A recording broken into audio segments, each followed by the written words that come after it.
నా రాజా, నా దేవా, నా ఆర్తధ్వని ఆలకించము, నిన్నే ప్రార్థించుచున్నాను. దావీదు రాజు మన ప్రభువును నా రాజా అని సంబోధిస్తున్నాడు.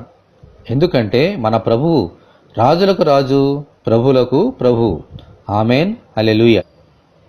అలాగే నా దేవా అని సంబోధిస్తున్నాడు. ఈ లోకంలో ఎంతోమంది దేవుళ్ళు, దేవతలు ఉన్నా ఆయనే తన దేవుడిగా ఎంచుకున్నాడు. ఆయనకే ప్రార్థిస్తున్నాడు, తన బాధలు చెప్పుకుంటున్నాడు. ఆయన దగ్గర నుండి దీవెనలు, ఆశీర్వాదములు పొందుకున్నాడు. మనము కూడా దావీదు వలె మన హృదయాలలో యేసుక్రీస్తును రాజులకు రాజుగా, ప్రభులకు ప్రభువుగా అభిషేకించాలి. ఆయననే దేవునిగా హృదయంలో ప్రతిష్ఠించాలి. అప్పుడు మనం పెట్టే ప్రతి మొరను, ప్రార్థనను, ఆర్తధ్వనిని ఆలకించి మనల్ని ఓదార్స్తారు. దేవునికి స్తోత్రము, హల్లెలూయా.